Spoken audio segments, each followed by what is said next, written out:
दोस्तों, पूरी दुनिया इस वक्त खौफ में है। समंदर का सबसे खतरनाक रास्ता स्ट्रेट ऑफ हॉर्मुज पूरी तरह ब्लॉक हो चुका है। लेकिन इस भीषण युद्ध के बीच भारत ने वो कर दिखाया जिसने वॉशिंगटन से लेकर बीजिंग तक सबके होश उड़ा दिए। भारतीय नौसेना के घातक डिस्ट्रॉयर्स और MH-60R रोमियो हेलीकॉप्टर्स के साए में भारत के विशालकाय LPG टैंकर्स शिवालिक और नंदा देवी ने इस किल जोन को सफलतापूर्वक पार कर लिया है। आखिर मोदी सरकार ने ईरान के साथ ऐसी कौन सी सीक्रेट डील की कि जहां दुनिया के जहाज डूब रहे हैं वहां भारत का तिरंगा शान से लहरा रहा है। चलिए आज की इस वीडियो में सच को एक्सपोज करते हैं। दुनिया का 20% तेल और गैस इसी 33 किलोमीटर चौड़े रास्ते से गुजरता है, लेकिन पिछले 15 दिन से यहाँ सन्नाटा था। ईरान ने इस रास्ते पर बारूदी सुरंगें यानी सी माइंस बिछा दी हैं और ड्रोन बोट से हमला कर रहा है।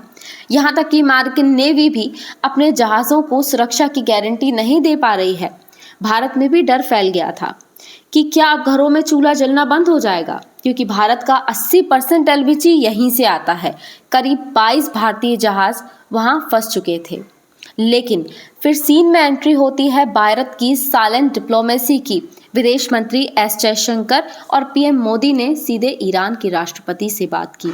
ईरान के राजदूत ने दिल्ली में साफ शब्दों में कहा, भारत हमारे लिए खास है। जहां दुनिया ईरान पर प्रतिबंध लगा रही है, वहीं भारत ने मानवीय आधार पर ईरान के 3 नेवी जहाज़ों को कोची में रुकने की इजाज़त दी।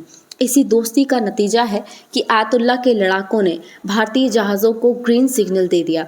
लेकिन कहानी सिर्फ बातचीत की नहीं है, असली खेल तो समंदर के बीच हार्डवेयर का है। भारतीय नौसेना ने अपना ऑपरेशन संकल्प एक्टिव कर दिया। इन LPG टैंकर्स को कोई साधारण जहाज नहीं बल्कि भारत का सबसे घातक प्रोजेक्ट 15B डिस्ट्रॉयर एस्कॉर्ट कर रहा था।